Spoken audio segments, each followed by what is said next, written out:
她是本王见过最有趣的女子，和她在一起的时候，本王很开心。难得王爷遇到了自己心仪的女子，我觉得不需要那么压抑自己。王爷既然喜欢她，那便不要管自己还能活几年，先将她娶回来再说。不行，本王活不久的话，将她娶回来，那便是在害她。再说了，她现在不知道本王的心思，也不喜欢本王，强行将她娶回家，以施婉婉的性子，大概会把整座王府都给拆了。与其互生怨怼，还不如徐徐图之。哎呀，也是啊，强扭的瓜不甜。不过我觉得以王爷的能力啊，让郡主倾心也不会是一件太难的事儿。我只是有个疑问，王爷为什么会相信他能为王爷解毒呢？本王昨日毒发了，他没有给本王吃任何药，甚至都没有扎针，就把毒压下去了。他若真有这本事，往后嫁进王府，我必把他当祖宗一般供着。既然他有这样的本领，那王爷还等什么呢？赶紧帮他把陆府的婚事给退了，把他娶回来呀！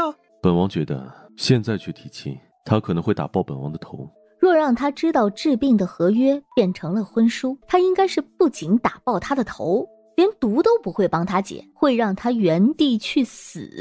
叶倾城觉得谢玄之的这番话有些夸张了吧？他觉得施婉婉看着可爱又无害，怎么会那么暴力？他觉得一定是谢玄之不懂怎么和女孩子相处，不懂得讨女孩子欢心，所以才会这样。他得寻机会帮帮谢玄之。科举舞弊案公布结了吗？大理寺今日中午公布了审讯的结果，郡主没有行贿，是朱莹和黄喜污蔑郡主，他们被判抄家斩立决，全家男丁流放边塞，女眷全部进教坊司充饥。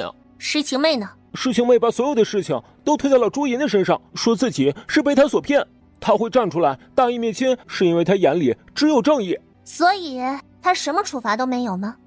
那倒不是，大理寺卿觉得他在没有弄清楚事情真相的情况下就做伪证，这不是大义灭亲，而是是非不分，所以大理寺依着律法判他刑1月，杖10，罚银1万两，刑满之后给郡主当面道歉。你们南乡的探子在大理寺有人，那么在其他各部应该也有你们的人啊。真是什么都瞒不过郡主啊，我们只是在大理寺有人，只是运气好。行啦，别解释了，这事儿不归我管，我不会举报你们的。他只会摸清他们的底细，想办法让他们变成他的人。如果不能把他们变成他的人，那就以后找机会一锅端了。他觉得大唐的朝堂中只怕不只有南乡人，还有其他各国的人。他舅舅的朝堂好像不太安全呀。你到大唐多久了？有6年了。伺候过几个富婆姐姐？沈毅一愣，啊，郡主说笑了，我卖艺不卖身的。我进公主府之前是暗探，只收集消息，不执行具体任务。而进公主府是知道我们进府是陪郡主玩的，郡主又心系陆行止，不会对我们做那种事。不过若是郡主有那方面需要的话，也是可以的。听得施婉婉一愣，什么乱七八糟的？滚！就知道郡主不是随便的人。姑奶奶随便起来不是人，你要不要试试？陆府那边现在是什么情况？那边还没有动静，不过依着规矩，放榜后的第3天将会进行殿试。如果陆行止不参加的话，他会试的成绩就要作废了，且以后都不能再参加科考。等着吧，陆府的人今日一定会找上门来的。事实证明他的推断是正确的。郡主，我们知道错了，这些是那些清单上的东西。至于退婚之事，我已经给陛下上了折子，这事儿得等陛下批复。郡主能不能去京兆府撤销对犬子的指控，放他一马？郡主基本上能对得上，里面少了几样东西，但是多了1万两银票。郡主，犬子在京兆府那边。陆行止行刺的案子本郡主撤了，后续如何把陆行止从京兆府的大牢里闹出来，这就是陆府的事儿了，本郡主不管后续。郡主大度，换作是我一准弄死那王八蛋全家。放心吧，以后他们若是再纠缠我，或者有什么不切实际的想法，我就弄死他全家。陆学士心想，他们这样当着他的面商量弄死他全家，真的好吗？陆学士告辞之后就去京兆府捞陆行止。你去盯着陆学士，看看他都去见了谁。都依王爷所言，陆府把所有东西都还给郡主了，退婚的折子下官也已经呈了上去，至于陛下会不会批，下官也不知晓。你只需要上了退婚的折子便好，后续的事情本王会处理。往后不要再让本王看见陆行止出现在郡主身边。是。谢玄之轻摆了一下手，陆学士便飞快地离开了。出来吧。郡主的直接是对的，陆府如此配合退婚之事，王爷当真是用心良苦啊。只是王爷为郡主做了这么多，却不知会郡主，就有些让人想不明白了。这件事很容易想明白，不过是本王对郡主动了心，想娶她为妻罢了。王爷倒是坦荡啊，只是郡主知道王爷的心思吗？这不等着你回去跟郡主说吗？你说了，她便知道了。沈毅觉得谢玄之这话有点不要脸。南乡五皇子来我大唐做男宠伶人，南乡皇帝知道吗？沈毅的脚步一顿，若施婉婉看到此时的沈毅，应该会大吃一惊。他再无半点在他面前时的温软，他的气质大变，只是他这一身极强的气息只维持了一瞬便散了。王爷真会开玩笑，亦不认识什么南乡的五皇子啊，亦是大唐人，是为郡主排忧解难的小意义。沈毅二话不说，抬脚就跑。他方才的气势是很强，但是他有自知之明啊，他不觉得自己能在大唐的地盘上打得过大唐的战神。他原本并不知道沈毅的身份，只是这狗东西跟在施婉婉身边实在是太过讨厌，他便让人去查沈毅的底细。如今沈毅是为施婉婉做事的，他若就这样把沈毅杀了，施婉婉估计还会不高兴，那还不如把沈毅放在眼皮子底下看着。哎，王爷，就这么把他放了？他活着比死了更有用，派几个人盯着他。切，算他运气好。王爷，这狗东西成天骚里骚气的，在郡主的面前晃，他长得又人模狗样，又会曲意迎风，啊，他会不会把郡主的心给勾走了？谢玄之冷冷地看向他，他打了个哆嗦。嘿嘿，王爷比沈毅强上100倍，郡主连王爷都没看上，怎么可能看得上他呀？谢玄之没有说话。属下错了，属下自己去刑房领10军棍。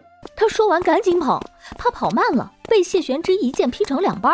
查到什么了吗？陆府那边并无异常，我跟过去的时候，他们直接去了京兆府。算他们识趣儿，我原本还准备了好些教他们做人的方案呢，现在竟都用不上了。沈毅是不会把谢玄之替施婉婉收拾陆府的事儿告诉他的。把公主府里所有的侍卫点齐，我很长时间没有见我的父亲了，十分想他，你们陪我去见见他。师梅臣狠毒又狡诈，手里还有高手，郡主就带我们几个过去，怕是会吃亏啊。卖屁股，沈公子说的对，这种事情不能冲动啊。你们说的有道理啊，我得找个厉害一点的外援，我去找冲王借几个人。冲王？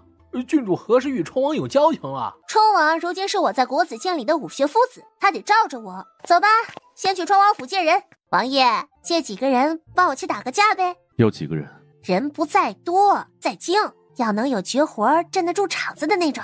要求还挺多。没办法呀，打架这事儿，若是打不出气势来，那么还没打就已经输了。冀南、冀北，你们随郡主走一趟。王爷就不问问我要跟谁打吗？左右就那几个人。郡主上次被人在国子监刺杀，以郡主的脾气，大约是忍不了的，要动手再正常不过了。王爷就不怕你的人跟我去打架，被人认出来后给你添麻烦？在这京城，本王需要怕谁？我就喜欢王爷这样的。他们从冲王府离开后，叶倾城问谢玄之：王爷不跟过去看看吗？你觉得本王很闲吗？王爷自然是不闲的，但是郡主能给王爷治病，是王爷活下来的希望。王爷为了郡主的安全，百忙之中抽出这么一丁点的时间看顾他一下还是可以的。毕竟施梅臣是朝中3品大员，是真正的老狐狸，容易着了他的道。他若出了事儿，就没人给王爷治病了。王爷还是去看看吧。你的话有点道理，那本王便过去看看吧。口是心非的男人，明明自己要去的不得了，还让我来给你找借口。施晴妹被治罪下狱，李氏哭得稀里哗啦，整个师府的气压很低。你先吃点东西，要不然媚儿回来了，你却病倒了。我实在是没有胃口。大理寺的地牢是什么地方啊？媚儿这一进去，名声便毁了。陛下实在是太偏心了，媚儿不过就是说了几句话，就这样罚他。陛下是你能忘意的？这不是在家里吗？没人听见。那可不一定，我就听见了。哎呀，李姨娘可真是出息了，连陛下都敢骂呢。你怎么来了？这是我的家，我为什么不能来？施梅尘往他的身后看了一眼，爹可是在找门房和管事，我刚进来的时候他们没长眼，居然敢拦我，我就让人把他们给绑了，挂在门口，好让京中的人都看看师傅是怎么整治这些不长眼的刁奴的。师傅不是你能发疯的地方，滚出去！哎呀，爹说的这是什么话呀？什么叫师傅不是我能发疯的地方？我回自己家就叫发疯？你脑子是不是有病啊？他今夜是来师府搞事儿的，弄不死他们也要恶心死他们。你敢如此放肆，不过是仗着陛下宠着你，只是陛下不会纵着你胡来。爹说的没错，问题是我没有胡来呀。我回家门房和管事拦我，他们当不当罚？你连自己的亲姐妹都害，你还敢回来？跪下！李姨娘这么想跪，那便跪着吧。他的话音一落，季北就一脚踹中李氏的膝窝，将他踹得跪倒在地。梅尘，你看看他现在是什么样啊！你女，她是你姨娘，就算是妾，那也算是你半个长辈。施婉婉连施梅尘这个整个长辈都没放在眼里，又岂会把这半个长辈放在眼里？他是我长辈，这话爹要不要进宫跟舅舅说说呀？看看舅舅认不认他这个妹妹。我一来，姨娘就污蔑我，我觉得这事儿我要解释一下。毕竟我们是相亲相爱的一家人，不说清楚会生出家庭矛盾的。施晴妹的案子是陛下钦点大理寺查的，各种证据都证明施晴妹诬陷我，品性极其低劣，所以她被罚和我一点关系都没有。李姨娘，你这是不但质疑我大唐的律法，还质疑陛下。施晴妹不是喜欢大义灭亲吗？那本郡主今日也来效仿一下她。来人，把李姨娘给本郡主送去大理寺。这菜不错嘛，李姨娘，你过来伺候本郡主用膳。你不要欺人太甚！李姨娘真会说笑，这哪能算是欺人太甚呢？当年你给我爹做妾的时候，我母亲心善，没给你立规矩，以至于你都不知道小妾是伴奴之事。今日呢，我来给你立规矩，让你摆正你的心态，让你知道什么是尊卑贵贱。之前原主就被他们这般琢磨过，让原主给李氏布菜，让原主伺候李氏，对原主身心全方面虐待，将他从高贵的郡主打入尘埃。够了，够了，这哪儿够啊？爹和李姨娘还有施晴妹这些年来不就是这样对我的吗？这才哪到哪呀？别的不说，我起码得在师府这边闹上个几年，让你们尝尝痛苦不堪、生不如死、悔不当初的滋味啊！你如今敢如此忤逆我，就不怕报应吗？巧了，我觉得我就是爹的报应。早些年，爹一直说让我孝顺你，我从公主府里搬了不少的东西来师府。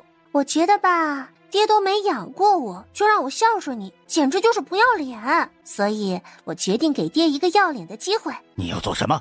当然是给你一个养我的机会啊！我现在已经长大了，知道自己想要什么了，就不劳爹费心，我自己来师府里拿就好啦。施婉婉说完，她带着沈毅进去，翻箱倒柜的把屋子里所有值钱的东西扫荡一空，把那些金银珠宝一口气儿全打包了起来。我今日感受到了父亲的诚意了，父亲放心，我既然说要给你养我的机会，我就一定会给的。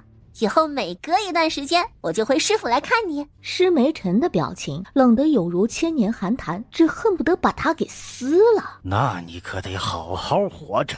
父亲放心，你之前那么处心积虑的没有逼死我，足以表明我的命很大了。我这人不太能吃得了亏，更恨别人算计我。以前呢，是我蠢，识人不清，才会对你有一些不该有的期待。往后我不会再对父亲有任何期待。哎呀，师傅的饭菜真好吃，我以后一定会常来的。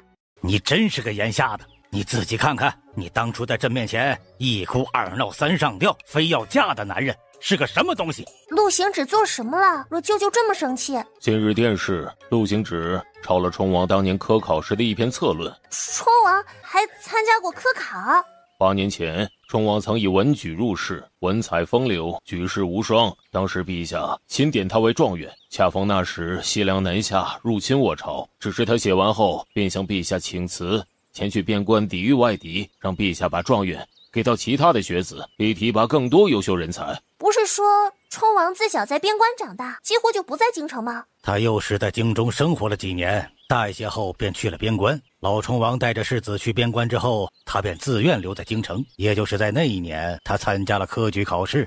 说句心里话，朕当时看到他的考卷时，万分震撼。你好大的胆子，竟敢抄冲王的策论！学生只是一时鬼迷心窍，还请陛下饶了我这一回。来人，你旨。陆明渊身为翰林院学士，却教子无方，品性低劣，现革去翰林院学士一职，杖10。听候发落。陆行止抄袭冲王策论，此事性质十分恶劣，杖30。革除陆行止所有功名，往后不许参加科考。陆行止心术不正，诱骗郡主，之前的赐婚取消，从今往后男婚女嫁，再不相干。陆行止抄你的策论，这事儿是你安排的吗？你猜呀？那就是他做的了。谢了，这个礼物我很喜欢。不客气，这事儿是郡主帮本王治病时就约好的，本王只是想让郡主感受到本王的诚意。感受到了，王爷是真厉害。小事而已，本王在其他方面更厉害，郡主以后可以慢慢感受。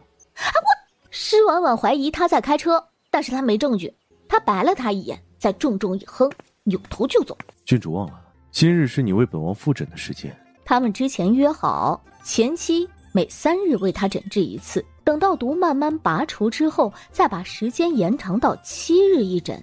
当年我之所以留在京城参加科考，是因为我父母兄长都去了边关，我是在京城做人质的。冲王府手握重权，若全去了边关，会让人不放心。万一冲王府的人生出异心，挥师京城，无人能挡。我是家中幺子，有长兄袭爵，二兄帮衬，我可以做一个混吃等死的废物。其实我也不太爱习武，更愿意看书，所以幼时父王便为我严请名师教我读书。依着父王对我人生的规划，我应该在京中做个逍遥散人，无需过问兵政之事。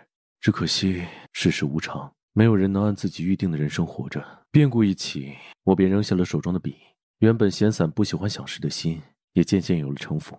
我最终没能长成自己想长的模样，没过上自己想过的日子。王爷想过什么样的日子？觅一处清闲地，娶一房娇妻，生一对儿女，过与世无争的日子。听起来不错。这日子王爷能不能过得上，还得看你活得够不够久。你现在再不配合的把衣衫脱了，躺下来让我施针，你的娇妻和儿女大概率就都没了。施婉婉一直觉得自己是个见过世面的人，前世媒体发达，什么样的绝色美人都能在网上看到。她也觉得自己从来就不是一个好色之人。但是谁来告诉她，为什么她现在就开始期待她的衣衫解开后的模样呢？她略有些不自在地别开眼，眼角的余光却又偏向她的方向瞟。在这幽黄的灯光下，望着施婉婉的眼睛，他的心狂跳，想要冲过去将他扑倒，所幸难以言说之事。郡主很热吗？你出汗了，脸还很红。是有点热。需要出去透透气再施针吗？不需要，我擦汗就好了。施婉婉稳了心神后，便开始任学行针，这才正式看向他的身体。他取过银针，轻捻慢揉，缓缓扎向他身上的穴位，尽量避免触到他的身体。他觉得这个时候他若是碰到了，难免会想摸一把，而有了第1把呢，就会有第2把、第3把。施婉婉告诫自己，色女一般不会有好下场，她还要做混吃等死的米虫呢。为了以后能活得久一点，她一定要谨守本心，不为男色所迷。她飞快地在心里默背静心咒，整个人才重新冷静下来，继续施针。等到收针的时候，施婉婉觉得这不是在给她治病施针，而是在给自己上刑啊。郡主，你流鼻血了，要不要先擦擦？施婉婉觉得自己真是没出息啊，居然流鼻血了。近来有些上火，我先回去了。当初还是你提醒朕让他进国子监读书，如今朕想请你每天去教导他1到2个时辰的课业，你可愿意？臣已经多年不读书了，国子监里那些夫子比臣更适合教导郡主。让他们教学生科考是还不错，但是朕觉得他们教婉婉却还差了点意思。自你15岁成为冲王之后，统领冲霄19州，在你的属地改军制、屯田、兴教、养马，渐渐做得极好。世人只知你的战神之名，却不知你治理属地的能力。若非冲霄19州在你的治理下民富兵强，又如何能一举灭掉西凉？国子监夫子哪里比得上你？陛下这是要把郡主往哪个方向培养？婉婉聪慧，朕想她成为无双国士，成为一国首辅。陛下做这个决定的时候，可曾问过郡主的意见？不必问他，就他那懒散的样子，若问了，一准不会同意。这事儿朕给他直接安排好，他去做就行。他这次求为若是考不中解元，朕就让他去庄子里吃土。他已经浪费很多时间了，如今不能再浪费了。你是朕为他指的老师，也不能没名没分。这样吧，朕让他给你准备一份拜师礼，他往后就是你的关门弟子。陛下也知道臣时日无多。朕当然知道，正因为知道，所以才会有这样的安排。冲王府一脉人丁凋零，你又没有妻儿子女，有婉婉这个弟子在，也能为你送终。谢玄之心想，他又不是施婉婉的爹，神他妈送终。陛下，臣自从回京之后，在京中结下不少仇家，让他们知道婉郡主是臣的关门弟子。臣死后，以他们对臣的恨意，可能会祸及婉婉。不如这样，臣教郡主，却不需要这师徒之名。不行，这样对你太不公平了。且没有名头，就婉婉的性子，未必会听你的。这样吧，你收婉婉为关门弟子之事，朕给你们做个见证，就我们几个人知道就好。如此一来，他往后不敢不敬你。谢玄之听到乾元帝的这番话，便知道他这是打定了主意。他突然有一种原本要娶施婉婉，结果他的长辈愣是把她变成了他女儿的即视感，这感觉真酸爽。虽然这是郡主的卧房，郡主想做什么都无可厚非，太过亲近的举动多少有些不合适，有些事情还是要稍微注意一下。王爷怎么来了？陛下望郡主成才，所以让本王每日都过来给郡主上课。什么？郡主若是有意见，可以自己去问陛下。就从今日起开始上课吧。陛下对郡主寄予厚望，郡主千万不要让陛下失望啊。那义去准备书案，方便王爷给郡主上课。谢玄之斜斜地看了他一眼，哼，这狗东西还算有点眼力劲儿。谢夫子，你当初是怎么考上状元的？想通了。主要是不想通也不行啊。舅舅对我寄予厚望，我若是实在是太废物了，他以后都不会再罩着我了。且舅舅也会有老去的一天，太子又不喜欢我，我又不是个能受气的人。我琢磨着，只有自己变得强大起来，才不用天天受气，被人欺负。我活着的一天，这京城就没人能欺负你。那若是太子欺负我，那可怎么办？那就把太子废了。王爷，太子乃国本，你这样说话很危险的。是挺危险的，但是本王原本就命不久矣，若能活下来，这条命便是你给的。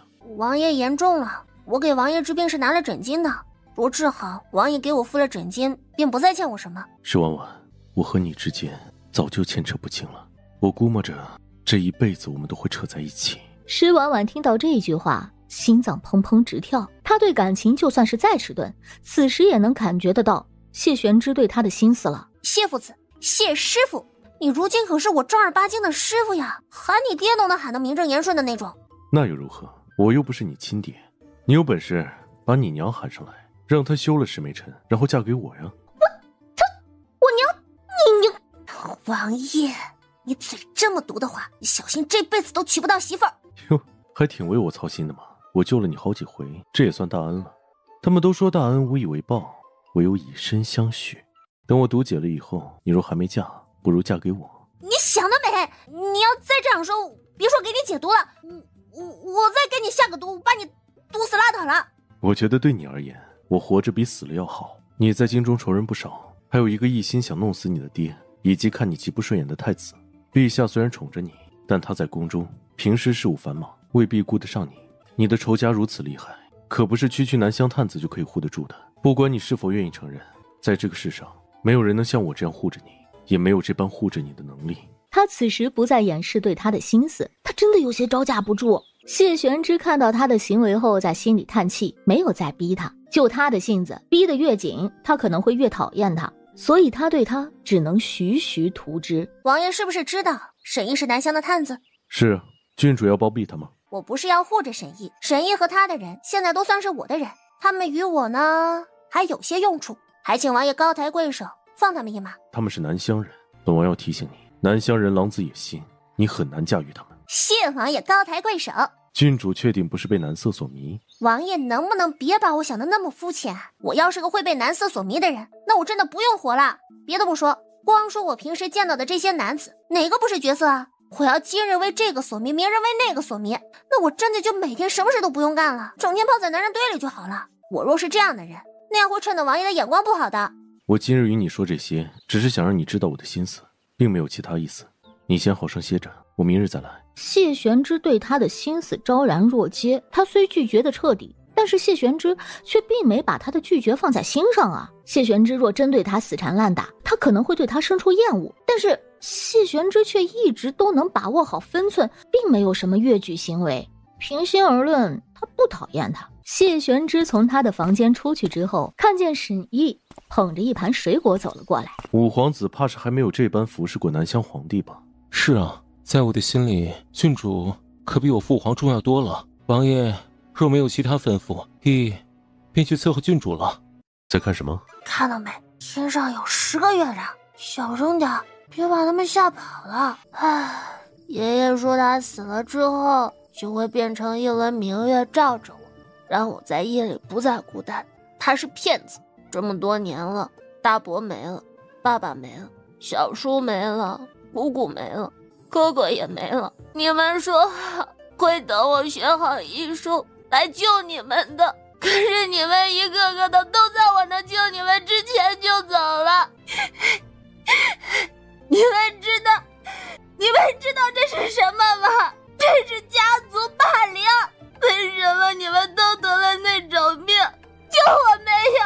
为什么你们要把我一个人丢在这个世上？谢玄之听到这话，心头一跳，因为他话里的内容和他现在的身份是对不上的。他想起之前关于他的传闻，以及他这段时间的改变，还有他的医术，答案呼之欲出。谢玄之知道了他最大的秘密。只要你过得好，他们便会很开心。真的吗？真的。施婉婉的情绪似乎过了，她擦干眼泪朝他看了过来，一双眼睛瞬间就亮了起来。这是哪里来的小哥哥呀？长得可真俊啊！我看上你了，你以后就是我的了。有本事，这话你清醒的时候再对本王说一遍。我现在就很清醒。醉鬼都会觉得自己很清醒，觉得自己老么厉害了。酒精让他彻底忘记了穿越后的事儿，他只记得穿越前的事情了。那你知道我是谁吗？知道，你是我看上的男人。这个答案让他无言以对，又想给他满分。你这话我记下了，我先送你回去。你送我回去啊？你知道我家住在哪里吗？知道。你居然知道我家住在哪里？说吧，你是不是暗恋我很长时间了？是啊，我不但暗恋你，还明着对你说过，可惜你从来不回应我。你说的那个人肯定不是我，我就不可能拒绝得了你这样的盛世美颜的。你这话我都记下了，等你清醒的时候说给你听。你长得可真好看呀，我能亲一下你吗？施婉婉等了一会儿，没能等到他的回答，他一把扣住谢玄之的后脑勺，直接就吻上了他的唇。谢玄之惊喜来得太突然，他的心跳瞬间快到离谱，整个人有些不知所措。别紧张，放松点，我又吃不了你。他刚想要回应的时候，施婉婉却不动了，低头一看，他已经睡着了。施婉婉将他的火撩了起来，自己却睡得昏天暗地。王爷，现在送郡主回去嘛？谢玄之轻应了一声。哇，王爷真是个正人君子啊！如果可以的话，他不想做什么正人君子，他只想对施婉婉为所欲为。郡主喝多了，让王爷见笑了。无妨，本王还有事，就先回去了。老嬷嬷好好照顾郡主。不许走！郡主，松手。施婉婉醉意朦胧。我不，我要你陪我睡。谢玄之想起了施婉婉今日说的那些胡话，若被其他人听到，恐生事端。今夜本王在这里陪郡主，嬷嬷年纪大了，先回房休息。施婉婉第二天醒来的时候，睁开眼睛就看到了谢玄之的脸。王爷怎么在我的房间啊？这事儿得问郡主，毕竟昨夜是郡主拽着本王的手不肯撒手。我喝多了，昨夜的事情都不记得了。若有什么不当的行为，还请王爷不要放在心上。郡主真不记得了吗？需要本王替你回忆一下吗？不要，人醉酒之后容易有失态之举。若我昨夜失态了，我先给王爷赔个不是。就昨夜郡主对本王做下的事情，可不是赔个不是就能接过的。本王长这么大，还从没被女子调戏过。所以王爷是要对本郡主调戏回来，才能心里舒畅？不是，本王需要郡主兑现昨夜对本王许下的承诺。我对王爷许下了什么承诺？郡主说要睡了本王。我操，这个他有点印象，他想回到昨晚捂住自己那张胡说八道的嘴。郡主还说，本王是你见过最好看的男人，你要嫁给本王。我是真没想到，王爷居然也会撒谎。我可能会占你便宜，但绝不可能说要嫁给你。郡主这是承认占本王便宜了。人活在这世上，得对自己做的事负责，所以郡主需要对本王负责。你一个大老爷们儿，让个小女子对你负责，你是不是有点过了？男子的清白是不值钱，但那也是清白。若郡主觉得本王让郡主负责矫情了一些，换成本王对郡主负责，也不是不可以。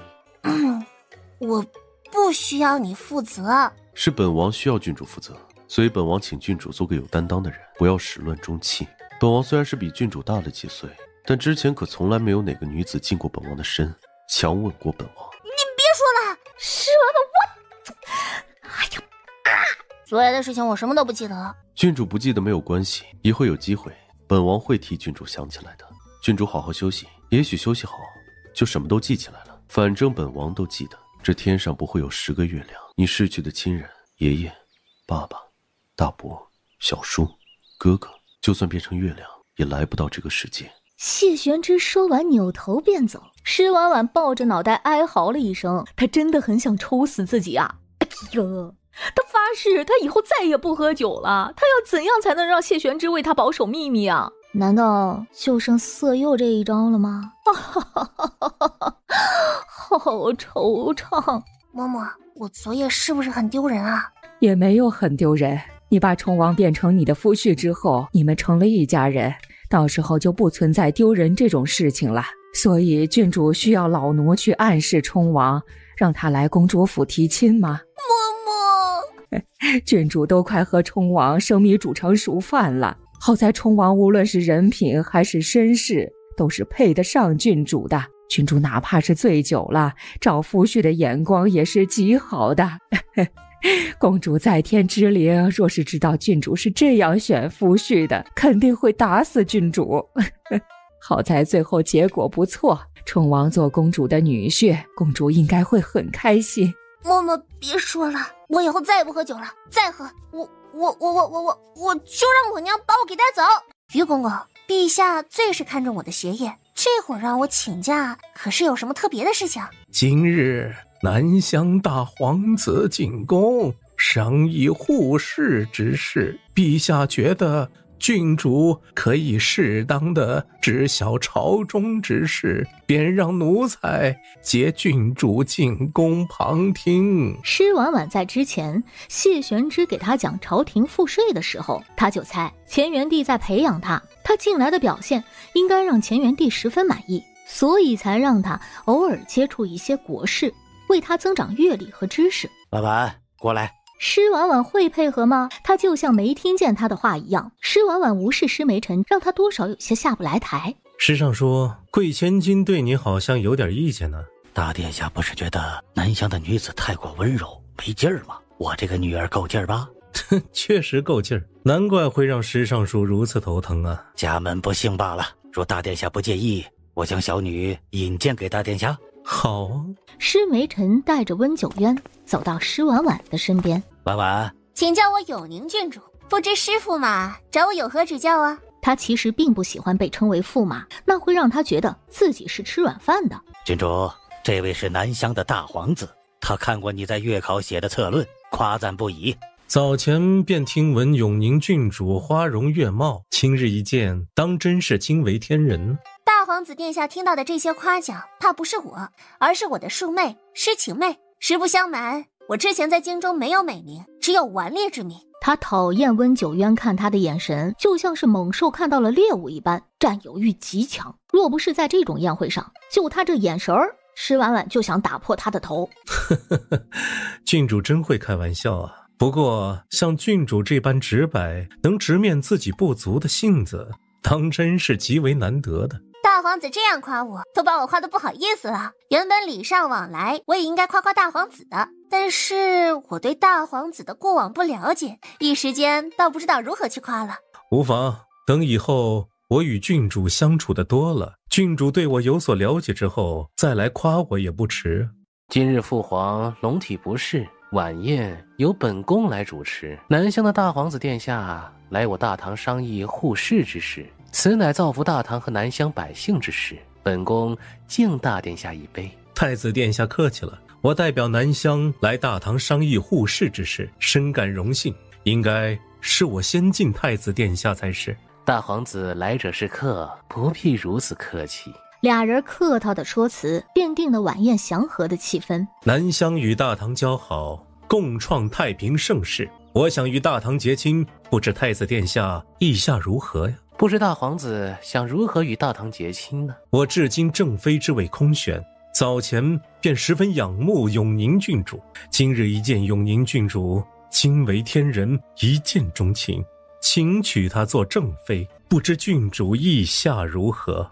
温九渊会在此时来求娶施婉婉，不过是因为他得宠，娶了她就能得乾元帝的支持。对他而言，夺嫡时能再多一分胜算，这是施梅臣为施婉婉选的路。既然他暂时杀不了他，那就再按之前的思路彻底毁了他。大皇子年轻有为，与婉婉年纪又相仿，难得有倾心于他，这桩婚事简直就是天作之合。真没想到今日还能促成一段姻缘。大皇子求娶永宁郡主，施尚书也同意这桩婚事，那么本宫宣布。等一下，你算什么东西？凭什么决定我的婚事？他打的是施梅臣，接的却是赵仲泽的话。施婉婉，太子殿下且等一下，且先让我跟这只老王八理论完再和你说话。我是太子，他居然敢让我等？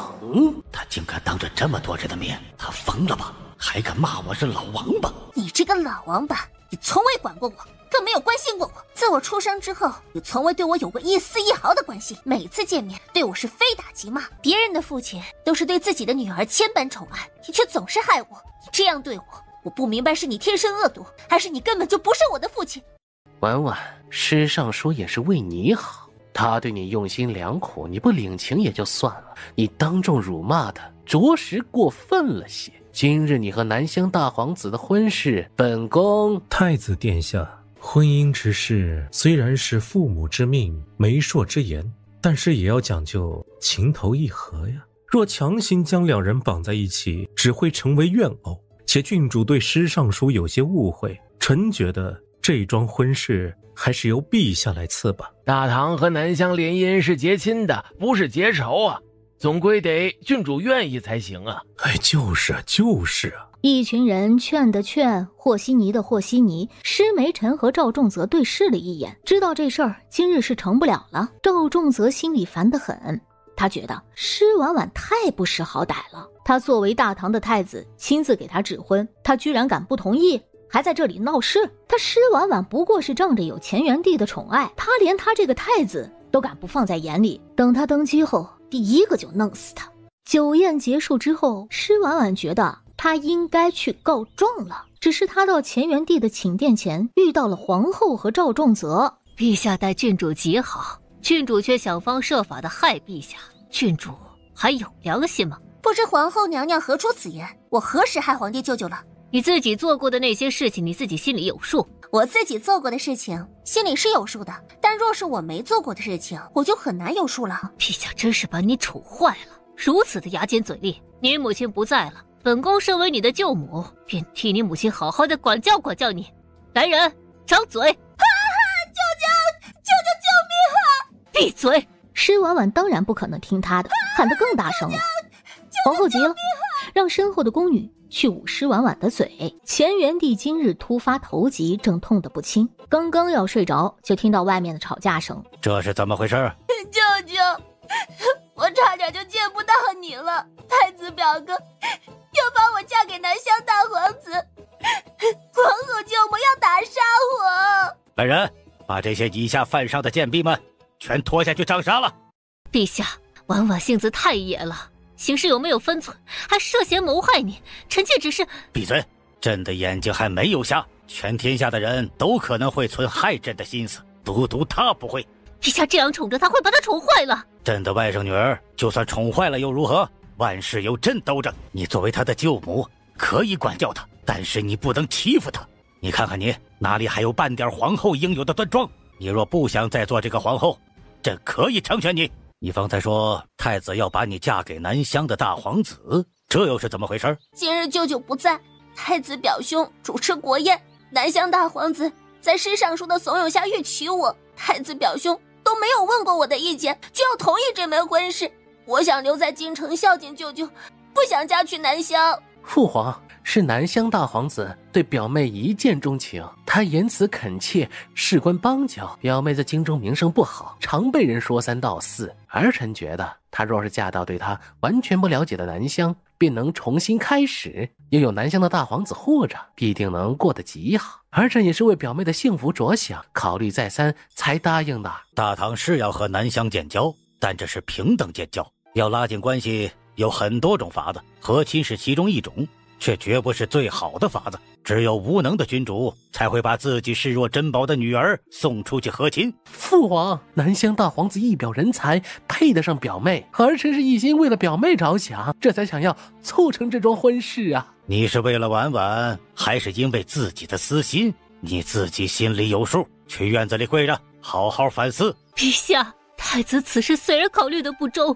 但他的出发点是好的。南乡的大皇子对永宁郡主动了心，是真心求娶的。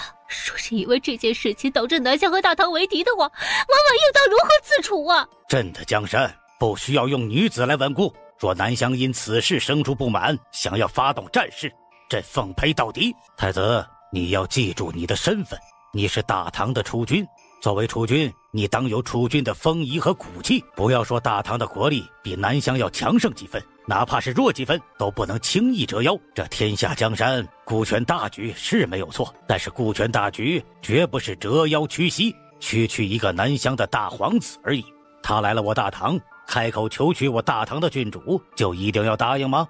他这是在教赵仲泽为君之道。可惜听到赵仲泽的耳中，这些话全是钱元帝对施婉婉的维护，他觉得钱元帝太偏心了。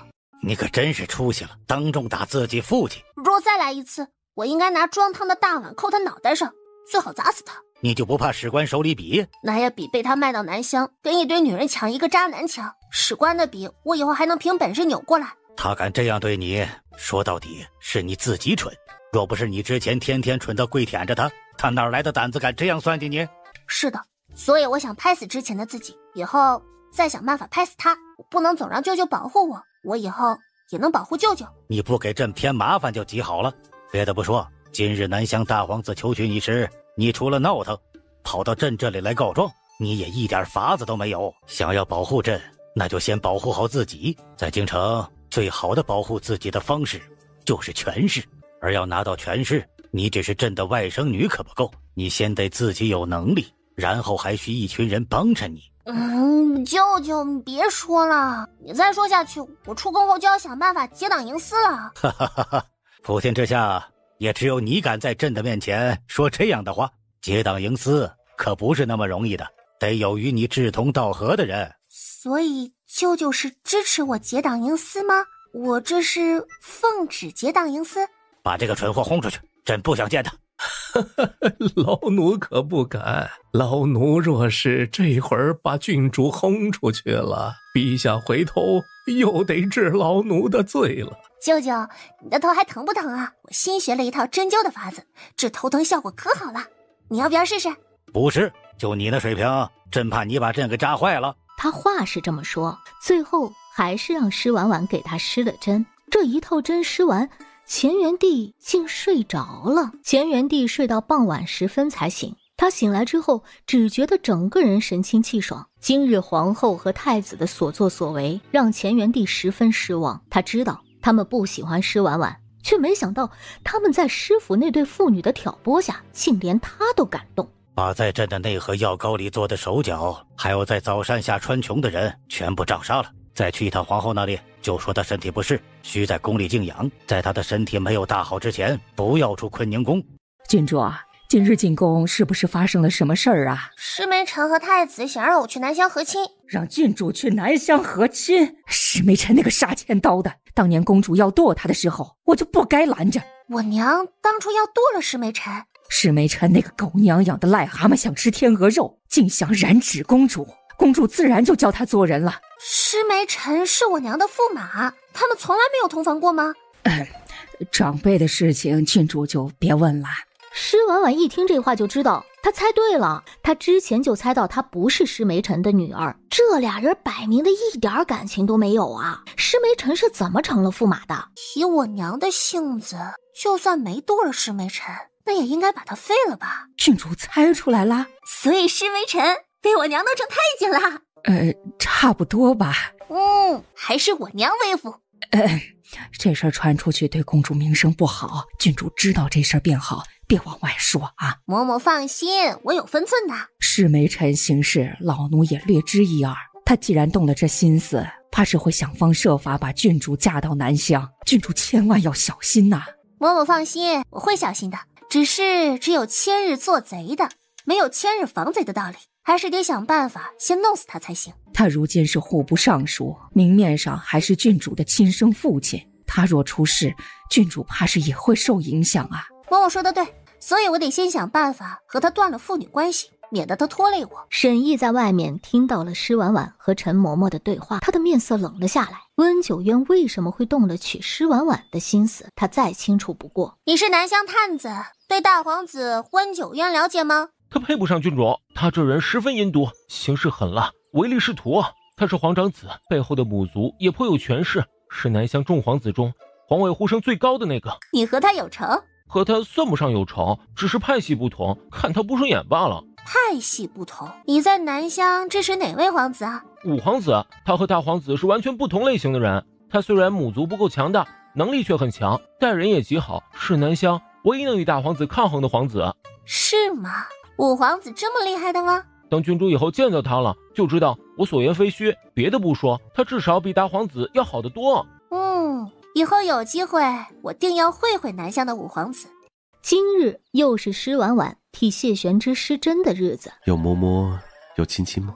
你上次夸我身材好，还……打住！醉酒的那次绝对是他人生的污点。听说今日温九渊想娶你，这事儿你是怎么想的？我想打破他的头。我听说过一些关于他的事，他求娶你绝非真心，更多的是想借大唐的事夺嫡。正因为如此，所以他会想方设法娶你。你若不想嫁，我有法子彻底断了他的念想。你有什么法子？你只需要告诉我，若让你在我和他之间做个选择，你会选谁？我能不选吗？你该不会是宁愿嫁给他，都不愿意嫁给我吧？那倒不是，虽然我不想嫁给你，但是真要在你们两个中间选一个的话，我肯定是选你的。别的不说，你至少比他长得好看，平时看着心情就能更好一点。谢玄之弄半天他只看上了他的脸啊！你能不能不要这么肤浅？哎呀，欣赏美好的事情是人的本能。行吧，你高兴就好。我的婚事呢，终究是我的私事，就不劳王爷费心了。皇帝舅舅不会让我嫁去南乡的。你喊本王一声爹，你的婚事本王就不能置身事外，总归得为你谋划一二。施婉婉开玩笑喊他爹的事儿，从某种程度来说是一把双刃剑。没事儿捅他一刀，然后谢玄之再捅施婉婉一刀。谢谢爹。然后给谢玄之施针的时候，就拿针狠狠扎他。通常别人如何待本王，本王就如何待他。你今日拿针扎本王，本王改日必拿针扎你。施婉婉觉得他虽然有点睚眦必报，但是他不觉得谢玄之会拿针来扎他，就没把这事儿放在心上。此针非彼针。于公公，今日舅舅找我做什么呀？是南乡大皇子今日递交了国书，想娶郡主为妻。他有完没完啊？是不是出了什么变数？哎呀，大皇子今日列了一张聘礼的单子，可以说是诚意满满呐。朝中的大臣也都在推波助澜。朝中大臣的推波助澜和施梅尘脱不了干系，乾元帝不好拒绝，就意味着温九渊给的诱惑够大。婉婉，南乡的大皇子求娶你，这事儿你怎么想？施婉婉的想法昨日已经告诉了乾元帝，她不愿意嫁给温九渊，如今她再问，肯定要的不是她昨天的想法。昨日求娶郡主之事，是我太过鲁莽了。只是我昨日见到郡主之后，一见钟情，便情难自禁地生出了求娶郡主的心思。昨日又喝了些酒，便冲动了些。昨日郡主还说，此事只要大唐的陛下同意，郡主便没有意见。婉婉能得大殿下这般对待，是她的福气。婉婉能和气南乡，能为大唐的繁荣富强做出贡献，实是她的荣幸。婉婉还愣着干什么？赶紧答应啊！他朝钱元帝看去，钱元帝微微侧手，避开他的眼神。施婉婉再次觉得，钱元帝的大腿虽粗，但是他先是一国之君，然后才是他的舅舅。作为一国之君的钱元帝是要从大局考虑的，或者说他虽然不想同意，但是他找不到理由来拒绝。毕竟这事儿事关邦交，这一次不是他演场戏撒场泼就能够改变的了。郡主放心，我以后一定会好好待你。只是我们成亲之后，郡主当事事以我为先，不要动不动就耍小性子。温九渊看到他的表情后得意一笑，伸手想要去拉他的手。慢着，到这个时候都不跟陛下说清楚我们之间的关系。我知道这几日你在跟我闹脾气，不想让人知道我们之间的事，但是这么大的事不能再瞒下去了。敢问阁下是？本王是永宁郡主的未婚夫谢玄之。他这句话一说出口，全场包括施婉婉在内的所有人都愣在那里。谢玄之怎么就成施婉婉的未婚夫了？这俩人什么时候扯到一起的？不是，我靠，你别胡说八道啊！你什么时候是我未婚夫了？谢玄之给了他一记安抚的眼神，让他淡定。永宁郡主哪儿来的未婚夫？婉婉调皮，她与本王定下婚约之后，与本王吵了一架，不让本王把这件事情说出去。只是当时我与她一起写下婚书，有婚书为证。施婉婉看到那所谓的婚书，其实是他当初为他治病写的合约。他终于后知后觉地明白了一件事情，谢玄之从那个时候开始就想要套路他。所谓的合约其实是婚书，他就说嘛，他当初怎么就那么大方，愿意用半座王府来做枕巾。婉婉何时与王爷定下的亲事？这事我怎么不知晓？这就得问施尚书了。这些年来，施尚书作为婉婉的父亲，得有多失职？婚姻大事不应该都是父母之命媒妁之言吗？郡主和王爷这般私定终生，怕是算不得数啊。大皇子是南乡人，南乡那边许是这样的规矩，我大唐却不是。在大唐，女子可以入学堂读书，可以参加科举，可以为官，可以抛头露面，可以行走于天地间。所以大唐的女子若是遇到意中人，是可以自己做主自己的婚事，不一定非得经过父母的同意。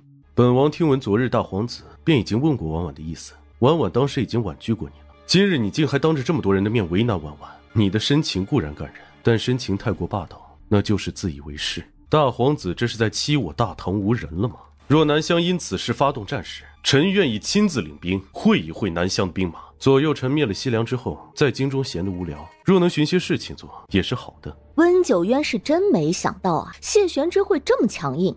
等等，谢玄之说他灭了西凉？阁下是大唐的冲王？没错。谢玄之在六国中算是声名远播，温九渊一直以为他起码是个30-40岁的将领了。他方才听到谢玄之的名字就觉得十分耳熟，却一时没能想起来，此谢玄之就是彼谢玄之。婉婉，你与冲王1个月前便定下了婚约，此事你为何没跟朕说？呵呵，我也要知道才行啊！实不相瞒，我也是和你同时知道我和他有婚书之事的。只是他也知道这话是绝对不能说的。这事儿得怪他，我们的婚事定下来之后，他总惹我生气。是我不好，我不该在课上凶你。只是你要参加科考，科考是要考5科的，我盼着你能有好的成绩，自然就对你从严要求了。那你也不能凶我呀。好，我以后都不凶你。之前众人还以为他不过是站出来为施婉婉解围的，俩人的婚事未必是真的。可是此时看到两人相处的模样，赫然就是小情侣拌嘴吵架的模样。钱元帝轻挑了一下眉，他想起上次让谢玄之做施婉婉夫子的事儿，就觉得自己是个二傻子。冲王，这事儿你做得不厚道。臣与郡主的婚事没有先禀报陛下，是臣的错，因为臣的私心没能将这桩婚事早早公布于众，这才导致了这桩误会，臣愿领罚。陛下，这事儿也不能全怪冲王。我们的婚事定下后，我就是怕有人从中作梗，所以一直没有对外公布。我原本想着寻个合适的机会再跟您说的，实在是没有想到南乡的大皇子会如此处心积虑地求娶我，这才迫不得已把事情捅到了您的面前，您就别生气了。钱元帝原本也没想把施婉婉远嫁，却没有好的借口，又事关邦交，再加上众臣子的附和，他被架了起来，不好拒绝。婉婉顽劣，让大皇子见笑了。是我没这个福气啊。大殿下可能还不知道呢，我还有个妹妹叫诗晴妹，她不但是我大唐赫赫有名的美人，还是个才女呢。大殿下不是一心一意和大唐交好吗？我二妹就是极合适的人选。今日我爹和陛下都在，能直接为你们赐婚。晴妹哪里能与郡主相提并论？爹这话说的就不对了。这些年来，你处处夸二妹远胜于我，怎么如今倒成了二妹不如我了？该不会是爹舍不得二妹吧？二妹若能和亲南乡，能为大唐的繁荣富强做一份贡献，这是她的荣幸啊！爹，还愣着做什么呀？赶紧告诉大皇子，让陛下为二妹和大皇子赐婚呐！石梅臣的脑子嗡嗡作响，这些话他实在是太耳熟了，都是他方才用来说施婉婉的。施尚书作为他们的父亲，该不会是舍得婉婉，却舍不得施二小姐吧？又或者是说，你嫌弃南乡的大皇子，不想要这么优秀的女婿？自然不是，只是这婚姻之事总归得双方同意。大皇子对郡主一见钟情，怕是就再难看得上晴妹了。那可不一定啊，万一大皇子是个博爱之人，不但对我一见钟情，也对二妹一见钟情了。再说了，大皇子想娶大唐的女子，是为了增进两国的情谊。如今我和他的婚事不能成，二妹就比我更加合适了。大皇子，你说对吧？我这一次没能娶成郡主，心里颇为遗憾。郡主如此推崇施二小姐，我也颇为好奇，若有机会能见她一面也是好的。郡主的亲妹妹想来也差不到哪里去。这有何难？世卿，一会儿下朝之后，你请大皇子去你家中做客，见一见施二。只要大皇子能看中施二，朕便为你们赐婚。谢陛下。石梅臣心里恨得不得了啊！今日之事他谋划已久，做了很多准备，堵死了施婉婉所有的后路。他却没想到半路杀出个谢玄之，将他的计划全毁了。散朝之后，钱元帝把施婉婉和谢玄之单独留了下来。崇王，这件事情你是不是该好好跟朕解释解释？臣与郡主的事，便是朝会上说的那般，没什么好解释的。满朝文武敢这样对钱元帝说话的，也就只有他一个。朕还没老，眼还没有花。若婉婉知道婚书之事，在昨日的国宴上就会拿出来对太子了，不会留到今日等你拿出来。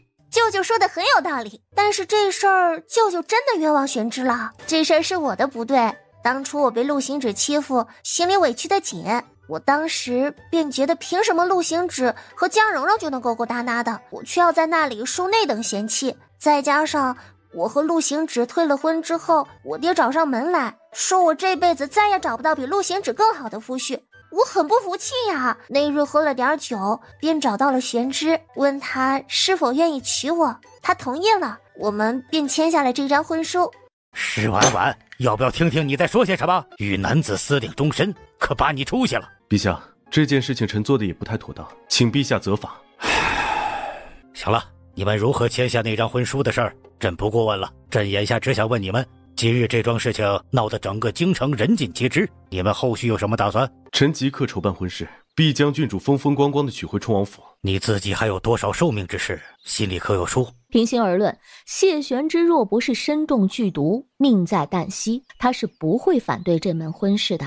可是谢玄之最多也就1年的寿命，这个时候把施婉婉嫁过去，守活寡吗？舅舅，我会想办法治好他的。治好他？就凭你？就凭我？舅舅，你想啊，我要是把他治死了，他的家产就全是我的了，我稳赚不赔呀。若是治好他了，他无论是人品还是才华，又或者是家世，那都是1等1的。他要不是快死了，怎么也轮不到。钱元帝快被他给气死了，他心里有这个算盘，在心里打就好了，当着谢玄之的面说，真当谢玄之是死的啊？臣觉得郡主的话很有道理，左右臣也活不了多久了，郡主想怎么治都可以。如果臣被郡主治死了，那是臣原本的命数，万一郡主治好了臣，那么臣便可以再替陛下守几10年的江山。对，真治好了他，我又为大唐留下了一员猛将，舅舅得奖励我。乾元帝，你们要不要听听自己在说什么？他活到这个岁数，还是第一次有未婚夫妻当着对方的面狂打算盘的。最难得的是，另一方还各种配合，还都觉得自己赚了。他与谢玄之做了多年君臣，对谢玄之的性子十分了解。谢玄之回京之后的性子，明面上看着不算太坏，还算温和，但是乾元帝却知道他的脾气其实极大。他若不是真心喜欢施婉婉，哪里能容得他在他的面前这样打算盘呢？真要被你们气死了，都给朕滚！朕不想见你们。我错了，你想怎么罚我都可以，能不打脸吗？王爷别怕呀，就算是打在你的脸上，我也有药给你擦的，能让你见人呐。左右那张婚书已经够了名录了，眼下姑奶奶只要先弄死你，就能继承整个冲王府了。你放心吧，我肯定会好好的孝顺你母妃的，不会让酒泉下的你有所牵挂的。你先听我说，别的不说，光说挣银子这事儿，冲王府眼下这些家业大部分都是我挣来的。再则往后若有人敢欺负你，我别的可能不太行，但帮你揍人肯定可以。更不要说石梅臣那么狡诈，你对上他难免会吃亏。我活着，他至少有所忌惮。